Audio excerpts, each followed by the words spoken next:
अच्छा, मुझे ऐसा लगता है कि भिंडी एक ऐसी सब्ज़ी है जो ज़्यादातर सब लोगों को बहुत पसंद आती है और ये टिफ़िन में, लंच में, डिनर में किसी भी टाइम खाई जा सकती है। अब चाहे वो भिंडी मसाला हो, फ्राइड भिंडी हो, भिंडी कीमा हो या फिर भिंडी गोश्त, सभी तरीके से भिंडी बहुत मज़े की लगती है। इनफैक्ट मुझे तो पुलाव या बिरयानी के साथ भी बहुत अच्छी लगती है। तो वैसे ही मैं एक ही मज़ेदार सी भिंडी मसाला की रेसिपी आपके साथ शेयर कर रही हूँ। इसको ट्राई करके देखिएगा, मुझे उम्मीद है आप लोग को बहुत पसंद आएगी और मेरी तरह ये भी आपकी भी फ़ेवरेट रेसिपी बन जाएगी। तो देखिए फ्रेंड्स, मैंने यहाँ पे तकरीबन 250 ग्राम से करीब भिंडी ली थी और इसको अच्छे से मैंने वॉश कर लिया था और इसकी आगे का और पीछे का जो पार्ट होता है ना, इसका क्राउन और टेल, वो मैंने काट दी थी। अब इसको मैं छोटे-छोटे पीसेस में कट कर रही हूँ। तो भिंडी की जो चॉपिंग है ना, वो आप अपनी पसंद के हिसाब से कर सकते हैं। अगर थोड़ी बड़ी पसंद है पीसेस इसके, तो आप बड़ी भी काट सकते हैं। मुझे छोटी-छोटी अच्छी लगती है।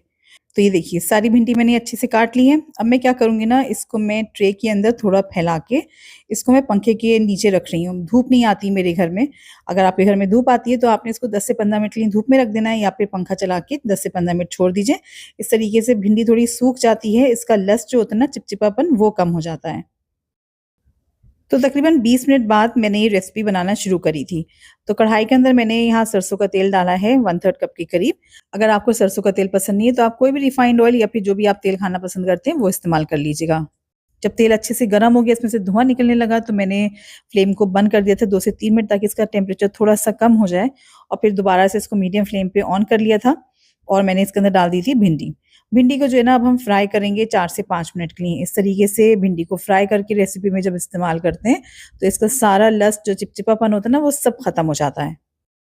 ये देखिए भिंडी अच्छे से फ्राई हो चुकी है, इसका कलर भी थोड़ा चेंज हो गया है और इसको जो है ना, अब हम निकाल लेंगे। तो स्पाइरल नेट की मदद से आप इसको निकालेंगे तो जो एक्सेस ऑयल होगा ना, वो वापस कढ़ाई में आ जाएगा और भिंडी को हम अलग एक प्लेट में रख लेंगे। अच्छा, भिंडी को मैंने मीडियम फ्लेम पे फ्राई किया था, तो अब मैंने फ्लेम को लो कर दिया है, ताकि मैं इसमें जब ज़ीरा और मिर्च डालूँ ना, वो जले नहीं। तो ये छोटी-छोटी सी बातें होती हैं, जिसका ध्यान रखेंगे ना, तो रेसिपी बिल्कुल परफेक्ट बन के तैयार होती है। तो बस हल्का-सा ज़ीरा ये फ़ौरन ही तड़क गया, तो इसके अंदर मैंने प्याज़ डाल दिए। एक मीडियम साइज़ की प्याज़ को मैंने बारीक जो है ना, इसको चॉप कर लिया था। प्याज़ को अच्छे से मिक्स करने के बाद मैंने दोबारा से फ्लेम को मीडियम कर लिया है और अब हम प्याज़ को सुनहरा कर लेंगे।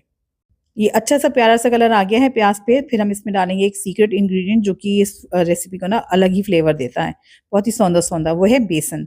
आपने 1 टेबलस्पून के करीब बेसन इसमें डाल के 1 से 2 मिनट के लिए भून लेना है। बेसन से इसका सौंधापन भी आएगा और जो ग्रेवी बनेगी ना, वो बहुत ही प्यारी और अच्छी थिक सी बनेगी। और जब बेसन अच्छे से भुन गया है, इसका कलर आप देख सकते हैं अच्छे से ब्राउन हो गया है, फिर इसके अंदर डाल दिया था मैंने 1 टेबलस्पून ही लहसुन अदरक का पेस्ट। और लहसुन अदरक डाल के भी आपने इसको 30 टू 40 सेकंड्स के लिए और फ्राई कर लेना है, ताकि लहसुन की जो कच्ची स्मेल होती है ना, वो खत्म हो जाए। लहसुन अदरक के भुन जाने के बाद इसमें डालेंगे हम टमाटर। तो यहाँ पे मैंने 2 मीडियम साइज़ के टमाटरों को बारीक इसको जो है पीस लिया था। आप चाहें तो छोटा-छोटा बारीक काट के भी डाल सकते हैं, मगर उसमें ये फिर ना उसको गलने में थोड़ा टाइम ज़्यादा लगता है, पेस्ट होता है तो वो जल्दी भुन जाता है। टमाटरों को मिलाने के बाद प्याज़ में मैंने अब इसमें सूखे मसाले डाले हैं। तो 2 टीस्पून धनिया पाउडर है, लाल मिर्च डाली है 3-4 टीस्पून के करीब, या अपने टेस्ट के हिसाब से एडजस्ट कीजिएगा, और आधा चम्मच के करीब डालेंगे इसमें हल्दी पाउडर। और इन सारे मसालों को टमाटर के साथ अच्छे से मिक्स कर लेंगे। बहुत ज़्यादा इसमें मसाले वैसे भी नहीं जाते हैं। कम मसालों से ही रेसिपी बहुत ही मज़े की बन के तैयार होती है। अब आपने टमाटर और मसालों को बहुत अच्छे से भूनना है, 6 से 7 मिनट भूनिएगा। इतना भून लें कि टमाटर का जो पानी होता है ना, वो ख़त्म हो जाए, उसका जो कच्चा टेस्ट होता है, और मसाले भी अच्छे से भुन जाएँ, ताकि खुशबू अच्छे से आ जाए। और ये अल्हम्दुलिल्लाह बहुत बेहतरीन से मसाले भुन गए हैं, बहुत प्यारी सी इसमें खुशबू भी आ रही है। अब इस पॉइंट पे इसमें हम डालेंगे दही। 2 टेबलस्पून के करीब मैंने दही डाला है। अगर आप दही नहीं डालना चाहते हैं तो टमाटर की क्वांटिटी थोड़ी-सी बढ़ा दीजिएगा, 1 छोटा टमाटर और इसमें ऐड कर दीजिएगा। और दही को अच्छे से मिक्स करने के बाद इसको भी हम भूनेंगे 4 से 5 मिनट के लिए। देखिए मसाला बहुत अच्छे से भुन चुका है, तेल भी सेपरेट हो गया है।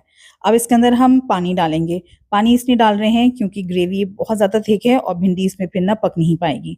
बस थोड़ा-थोड़ा करके पानी मैंने डाला है, 2 बार डाला है, 2-2 टेबलस्पून के करीब, क्योंकि हमें बहुत ज़्यादा इसमें पानी नहीं चाहिए, हमें ग्रेवी शोरवा नहीं बनाना है इसमें। तो पानी डालने के बाद बस आपने इतना वेट करना है कि इसमें एक उबाल आ जाए, ताकि जो मसाला और पानी ना अलग-अलग ना रहे। तो बस हाई फ्लेम पे 2 मिनट ही लगे थे, ग्रेवी में अच्छा सा उबाल आ गया है। अब इसके अंदर भिंडी डाल देंगे जो फ्राई करके रखी थी, और साथ में टेस्ट के हिसाब से नमक डालेंगे। मैंने यहाँ 1 टीस्पून डाला था, और थोड़ी-सी हरी मिर्च और डाल रही हूँ। तो जैसे मैंने कहा, मिर्च अपने टेस्ट के हिसाब से एडजस्ट कीजिएगा। हमने सूखी लाल मिर्च भी डाली है, पाउडर लाल मिर्च भी, और ये हरी मिर्च भी। भिंडी ना थोड़ा-सा नमक और मिर्च ज़्यादा एब्ज़ॉर्ब करती है, क्योंकि कम नमक या कम मिर्च में ना भिंडी का फ्लेवर अच्छा निकल के नहीं आता है। बहरहाल दोनों चीज़ें आप अपने टेस्ट के हिसाब से ही डालिएगा। सब चीज़ों को अच्छे से मिक्स करने के बाद इसको ढक के पका लेंगे तकरीबन 7 से 8 मिनट के लिए। क्योंकि जब भिंडी को फ्राई करा था ना तो तकरीबन आधी तो वैसे ही सॉफ्ट हो जाती है। बीच-बीच में 1 से 2 बार चम्मच ज़रूर चला लीजिएगा। और ये देखिए बेहतरीन सा भिंडी मसाला बन के तैयार हो चुका है। भिंडी बहुत अच्छे से सॉफ्ट हो गई है। तो लास्ट में मैंने इसमें थोड़ा-सा गरम मसाला पाउडर डाला था खुशबू के लिए। इसको भी हल्के हाथ से मिक्स कर लिया है। इसको कर लेंगे डिश आउट और इसको आप रोटी, पराठे, व्हाइट राइस जिसके साथ भी पसंद करते हैं ये भिंडी मसाला सबके साथ बहुत अच्छा जाता है। तो रेसिपी ज़रूर ट्राई कीजिएगा, मुझे उम्मीद है आप लोग को बहुत पसंद आएगी।